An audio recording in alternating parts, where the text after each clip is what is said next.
What's good? My name is BB, and today we'll be looking at the origins of hip hop. I'll be showing you a video called The Birth of Hip Hop in under 2 minutes, and I will react to that.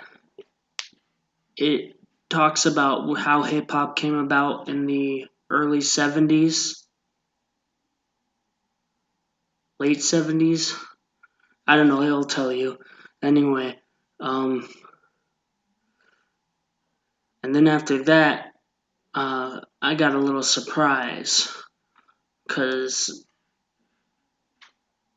it's gonna be crazy. Just wait until the end of the video. Stay and watch the boring part, then it'll get to the good part, okay? Just stay with me, okay?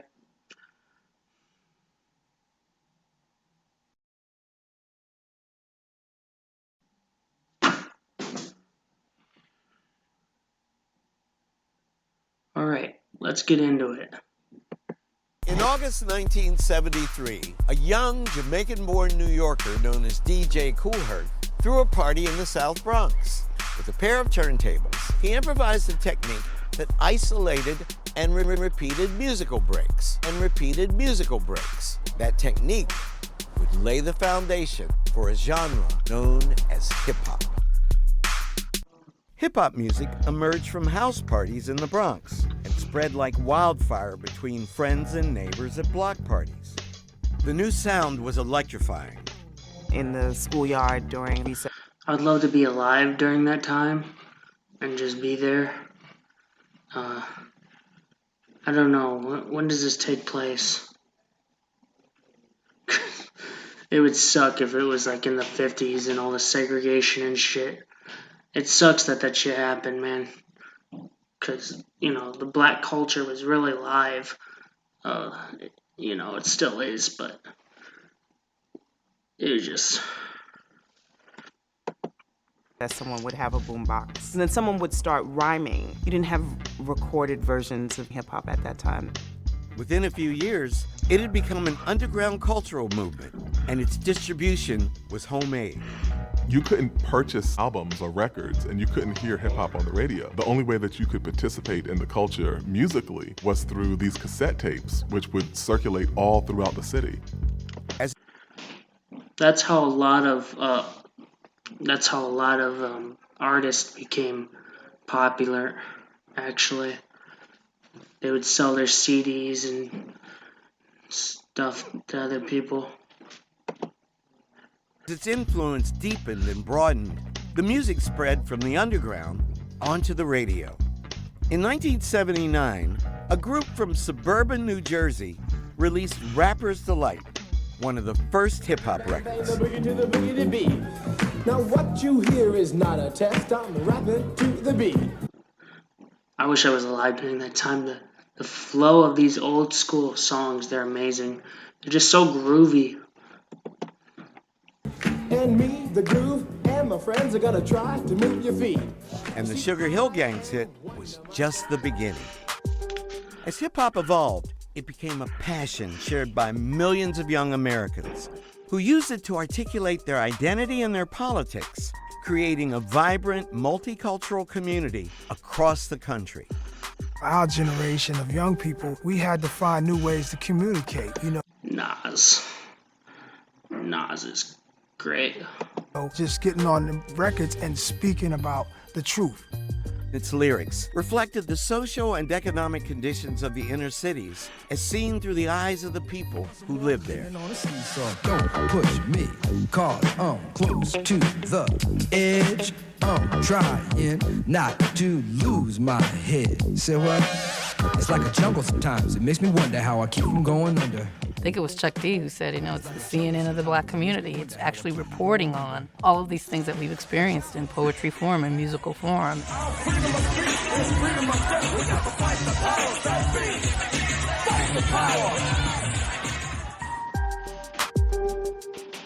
In 2017, hip-hop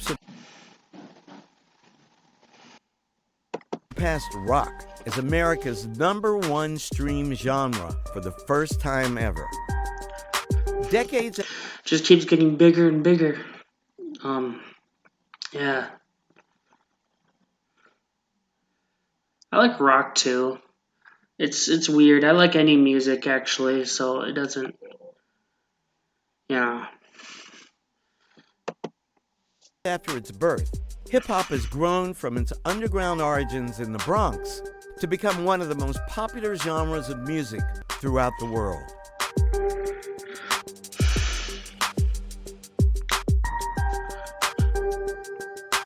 That was that. I'll put a link in this video in the description below. Link of this video in the description below.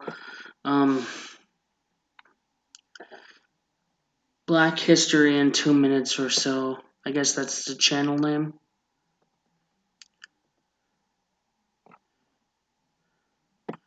Hey! Black people have been rhyming since the 1940s.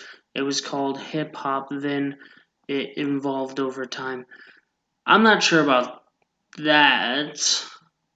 I don't think that's true. I don't know. But I am going to show you the 1940s.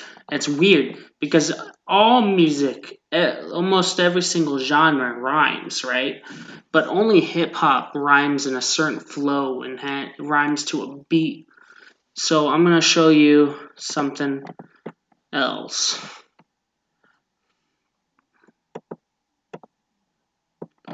All right, you ready? Cause this is crazy. All right. 3, 2, 1.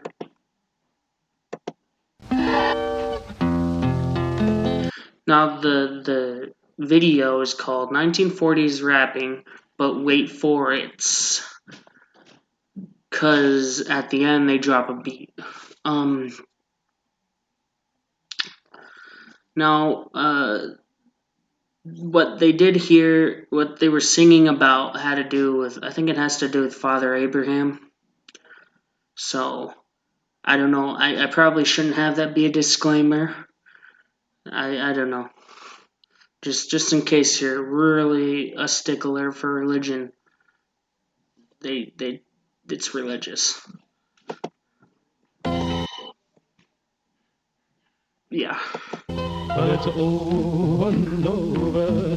Oh, oh Noah, oh Noah, God's gonna ride on. Noah. The winter time, but it's over and over. Oh, oh Noah, oh Noah, God's gonna ride on the wind. Brother Noah, my God's talking. It's like a barbershop quartet. Is that what they're called? I don't remember, but they have they used to sing in what is it called? Harmonies.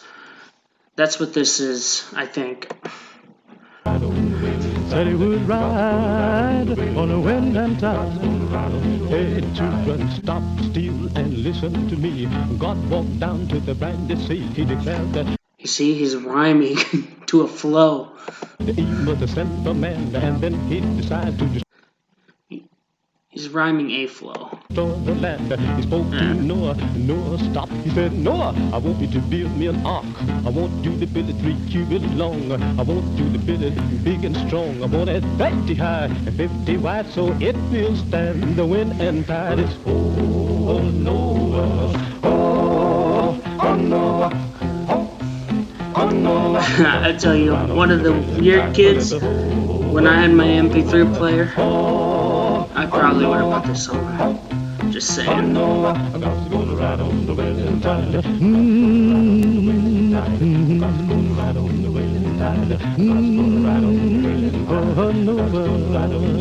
Brother Noah, my God's talking. Said he would ride on a wind and tide. Well, after the foundation, here comes the beat. Then Noah began to hew and build the ringing of the hammer that judgment. This guy goes all. 100 years he hammered and sawed, building the ark by the grace of God. When the ark was done, God's voice was heard. He said, now Noah, let me tell you what to do. Calling the animals 2 by 2, so he called them in the ark. 2 by 2, he called the birds, the ox with the kangaroo. Then he called and shit's lit. Then God began to flood the land. He raised his hands to heaven on high, shook the stars and moon from the sky, shook the mountain, he troubled the sea, hit the wind to his chariot wheel. He stepped on land, stood on the shore, and declared that time there wouldn't be no more. That's it.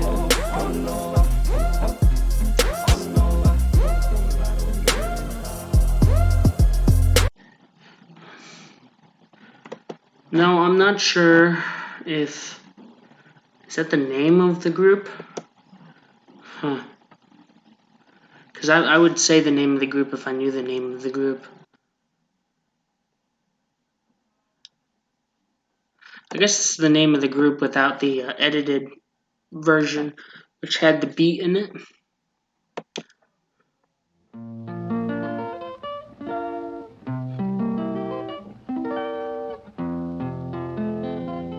Well, it's over and over.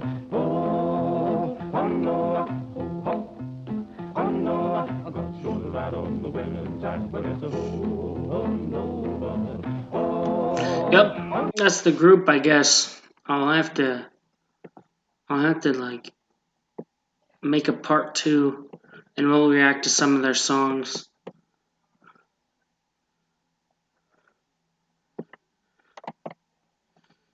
There's an argument on whether or not the 1940s music was actually better than music we have today.